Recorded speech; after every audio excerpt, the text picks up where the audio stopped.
FICCI Cascade organized a seminar to commemorate Anti-Smuggling Day on February 11th.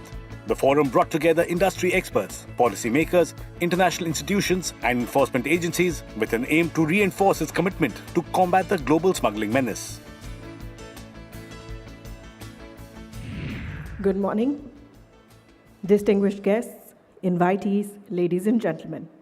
Welcome to Anti-Smuggling Day 2023, being organized by FICCI Cascade.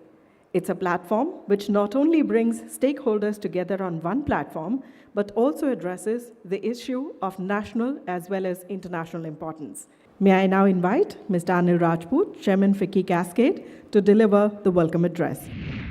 India is at the momentous turning point of a journey towards economic prosperity, a journey towards $30 trillion by 2047. As our economy flourishes, the share of activity of illicit trade is bound to increase.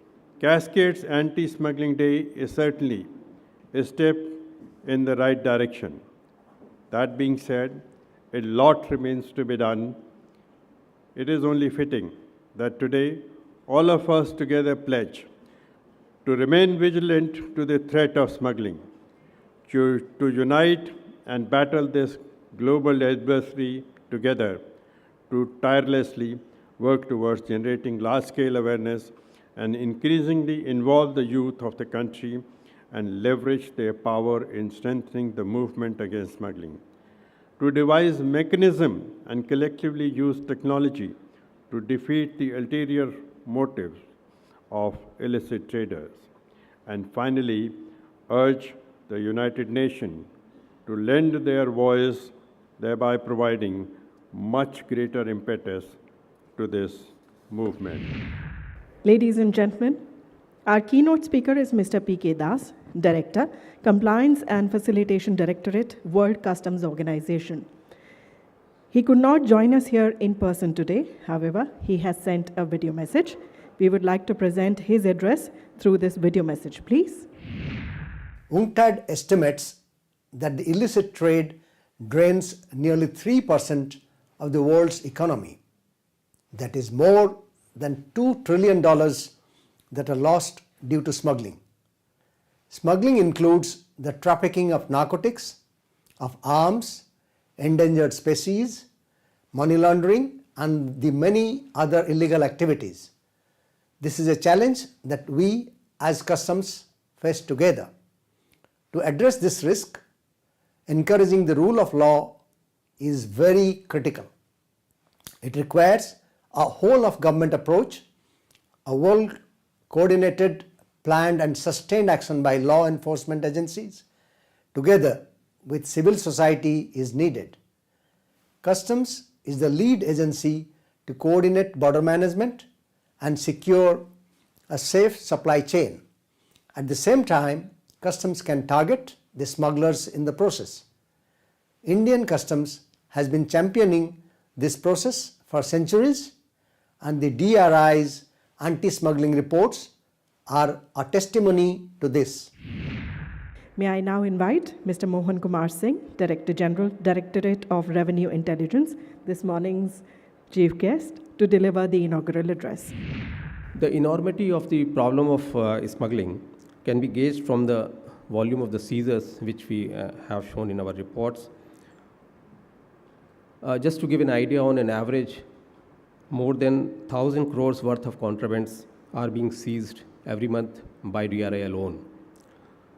Of course, the 80% of the quantum would be of the narcotic, drug and psychotropic substances, but on the rest of the items, the gold is one of the major items being seized.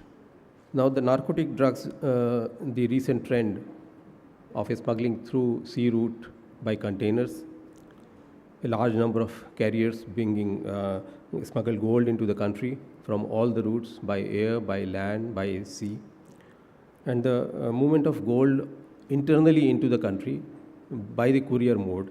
These are some of the new areas which add to the problems of smuggling and the challenges which we face. We in DRI are aware of the ever-growing challenges in countering these smuggling activities. The sophisticated concealment methods which are being used, the sophisticated extraction methods being used by the smugglers, the increased use of the courier agencies and the postal cargo, the routing of suspect consignments through multiple ports, usage of dormant IEC codes. These are some of the challenges which we have been seen and we have highlighted in our reports. The terrain and the porous borders in the northeastern region have also been seen very frequently being used for the smuggling activities of all kinds. So the point I want to make is that this kind of dynamic nature of the threat and its larger social, economical, and security implications, this makes it imperative for all of us sitting here to remain cognizant of the risks and responsibilities involved. May I now request Mr. Deep Chand, IPS, Advisor, FICCI Cascade, and former Special Commissioner of Police, New Delhi, to kindly propose the vote of thanks. Today's conference has a host of senior functionaries from leading government and international institutions like Border Security Force, Indian Coast Guard, National Investigation Agency, UNODC, Australian High Commission, and US Homeland Security, who will take part in the deliberation slated ahead in the day.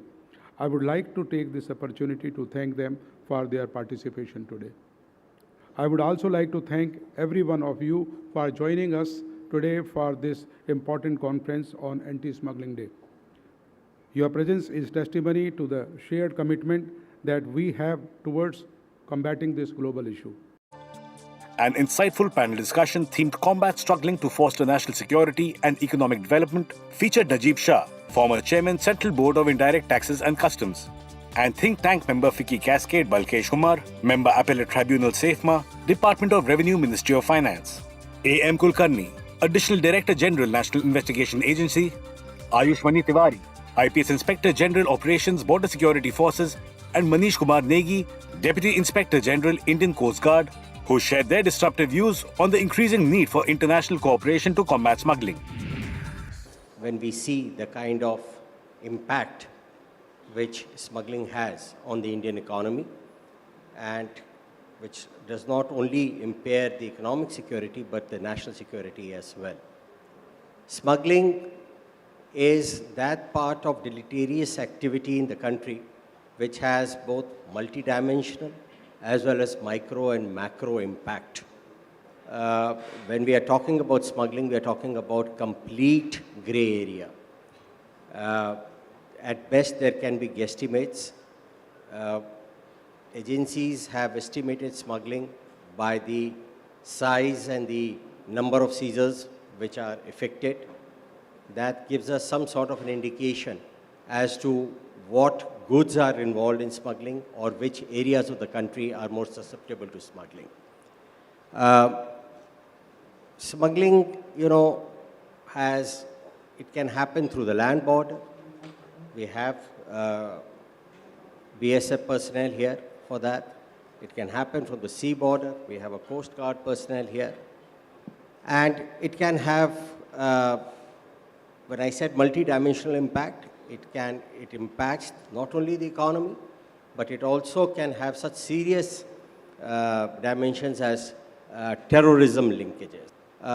When I say that, one obvious thing is that smuggling leads to a parallel economy, and which is totally uncontrolled. It has a dark world of its own, and we have seen from our experience that it impacts sectors like health, and I'm talking about those sectors which are not so obvious, health, damage to the ecology and to the environment. Also, it has impact on the technology. So, then, of course, at the macro level, the economic development in itself, it changes the priorities, where the resources are to go in, as well as on the economic and national security. Thank you very much, Balesh. I give the floor now to Mr. Kulkarni. there has been a nexus between terrorism and organized crime networks, with opportunistic alliances emerging among belligerents who share a hostility towards national authorities and seek to exploit vulnerabilities. Now, where do they form these axes? The solidarity with co-workers, so to say. Now, these are forged in prisons or networked through overground workers in the open, and financial support garnered by terrorists through these organized crime networks has emerged to be lifeblood of terrorism. I'll also want to bring in focus the recently held Interpol conference in Delhi. The General Assembly met in Delhi, 2 days, 3 days, and thereafter, just in a month, we had the NIA kind of facilitated the hosting of No Money for Terror conference, the third iteration of it in Delhi. And both of them received huge response internationally. And of course, we also learned a number of things in the process. Thank you very much, Mr. Kulkarni. We move now to our next speaker, Mr. Tiwari. He comes from the Border Security Force. After the misadventure of Pakistan in the Kutch in 1965 April, it was felt that we need to have a central border guarding force, and that's how BSF came up with just about 25 battalions on the 1st of December 1965, and we had co-opted a lot of state armed police which were there on the Pakistan border. So starting with the small strength of 25 battalions in 65, and post the liberation of Bangladesh in 1971, in which again BSF had played an important role in terms of kind of providing logistical support and training to Mukti Bahini or the Mukti Jodhas. We have come a long way to be a force of 265,000 strong officers and men guarding the borders at Pakistan and Bangladesh. From 25 battalions, we have gone up to 193 battalions. Now, basically, BSF is meant to, it has a peacetime role and a wartime role. During the wartime exercise, it comes under the operational control of the army, while during the peacetime, which is the major part of what we do, we are supposed to maintain the sanctity of the border, and this is as per the BSF Act, to prevent infiltration and smuggling, to instill a sense of confidence in the border population. The last speaker, the last panelist is Mr. Manish Kumar Negi. Unlike land borders, we cannot put fencings, as it is very well known to each and every one of you. So what are we doing? What kind of threat we perceive? Basically, our nature of threat to the coastal state varies according to the regional interests, economic situations, and other circumstances, which acts as a catalyst to fuel traditional as well as non-traditional threats. If we look at our subcontinents, we are at a very low comfort zones as we stand amidst hostile and unstable neighbors, which is detrimental to our regional peace and may fuel transnational crime. We all know that most of the traded goods have been historically from the sea. So we can say smuggling is also as old as maritime trade. When we come to smuggling, the smugglers or the criminal networks have a free hand at high sea because no states have a sovereign right at high seas. However, due to our 24/7, 365 days presence, we have been quick and effective to respond to emergent situations at sea. I can proudly say that since our inception, we have confiscated around 14,850 crores of contraband. And since last year itself, we have confiscated around 2,924 crores of contraband.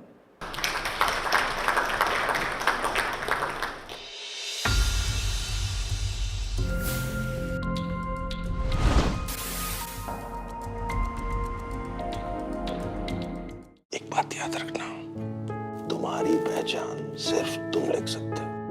अपनों को अपनी पहचान की ताकत का एहसास दिलाएं। HDFC life, sir उठा के जियो। The last hour. Anything can happen between the bells. But what happens during the last hour is what matters the most. The biggest market swings. A close-up look at what's driving them. And how the investors are reacting. Watch the most seasoned market mavens guide you through the most important hour of the trading day. NSE Closing Bell. At these times, only on CNBC-TV18 and CNBC-TV18.com. Powered by LIC. हर पल आपके साथ. Change is the only constant in today's world. To win in unpredictable markets, beat inflation, and protect your finances from geopolitical risks, you need to build a volatility-proof portfolio. And that's why we're back with Nawab and the Wizard. Watch Ramesh Damani in conversation with influential market veterans as they share their insights and analysis of the complex world order, the future of investing, and building a portfolio for an ever-changing world. Wizards of the street at these times. The commodity markets are in a bull run of sorts. Whenever the world moves from a recession to growth, there is a surge in demand for commodities. Where crude, sugar, and metals are surging. Which commodities should be a part of your portfolio? How can you profit from the current surge in commodity prices? Has the Indian investor warmed up to commodity in their portfolios? And are there enough instruments available? Get the complete lowdown on commodities, all the exclusives with analysis and experts from across the world. Commodity champions at these times. From David to Goliath, from the smallest business ventures to multi-million-dollar global corporations. Meet the movers and shakers, today's newsmakers, and tomorrow's leaders. Understand what makes markets move, how companies make quantum leaps, and how giant corporations stay ahead. Get the biggest business stories of the day, power-packed into 30 minutes. On Business 360 at these times. Co-powered by IBM. IBM, let's create.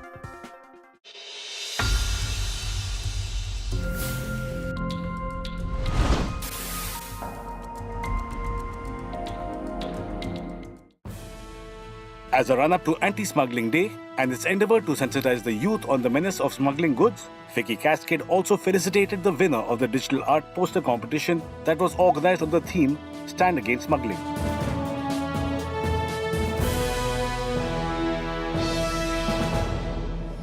Another breakthrough discussion themed Strengthening the Global Strategy to Combat Smuggling featured Anil Sinha, former Director, Central Bureau of Investigation, and think tank member FICCI Cascade, Joanne Pryor, Councillor, Australian High Commission, Marco Texeira, Regional Representative, South Asia UNODC, Jason Goodling, Assistant Attaché Homeland Security Investigations US Embassy, and Ramesh Kalisam, CEO IndiaTech.org, who delved deep into the various international practices and approaches adopted to curb smuggling.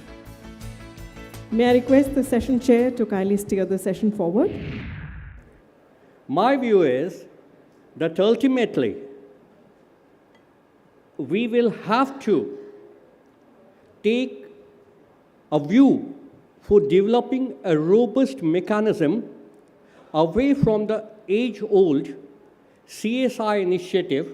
We need to work on a system which moves away from the traditional account of declaring what is contraband on the basis of the sanctions. This is something which is archaic in its conceptualization, and it is also something which is against the grain of the humanity as such.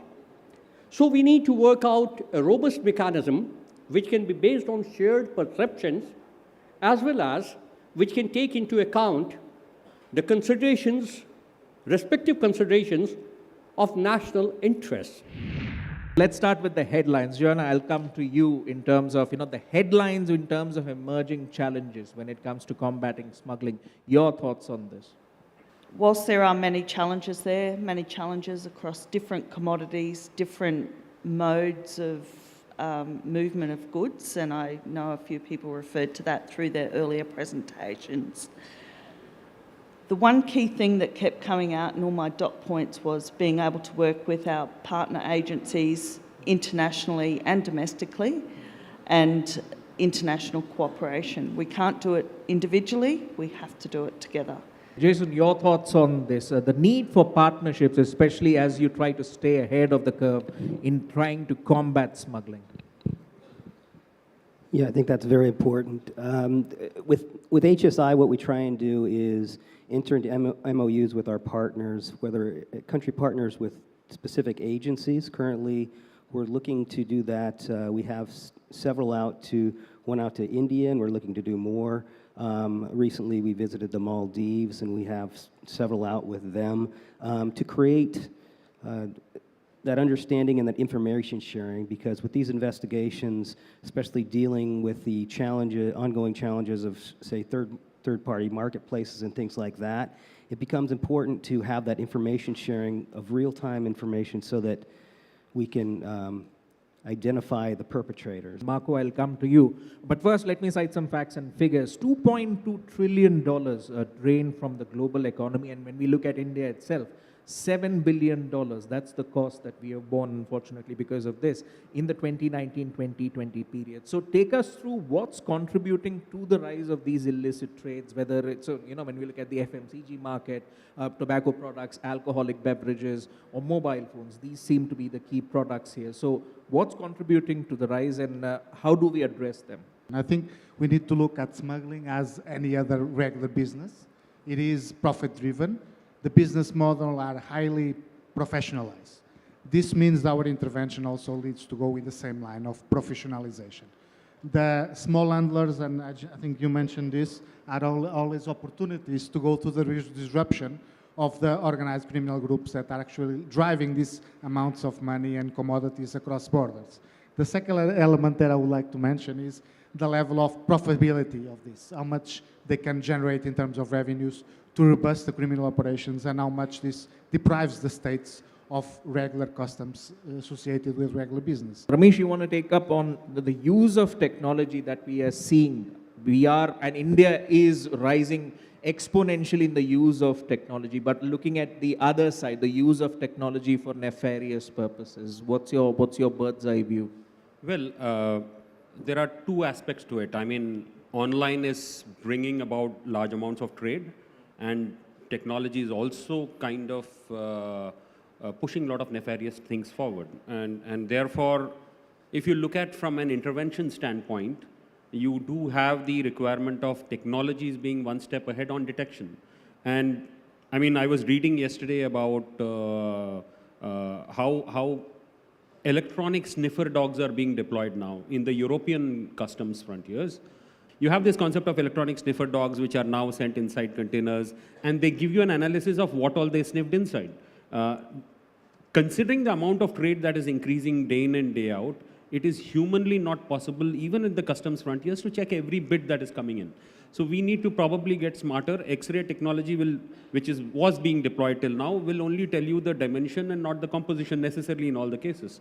So therefore, you need to have advanced technologies like those. You now have in the waterfront what is called unmanned surface vehicles, which are being deployed. These are going around and they don't have any people manning them. The deliberations that we had today as part of the Anti-Smuggling Day must have evoked a lot of new ideas and provided opportunities for further collaborations amongst national and international stakeholders to combat smuggling. I must say before I conclude, in the country, in 2018, DRI had taken the initiative to set up a national anti-smuggling coordination center, which has more than 20 agencies. So this is something which is equivalent to the MAC under Ministry of Home Affairs, primarily from security reasons, and the NCURD under National NCB, Narcotics Control Bureau, and the F code for fake Indian currency note under Ministry of Home Affairs. So this National Anti-Smuggling Coordination Center under DRI set up in 2018, I'm sure will go a long way in bridging the gap of cooperation, collaboration of anti-smuggling agencies working in India. Thank you very much for your kind attention.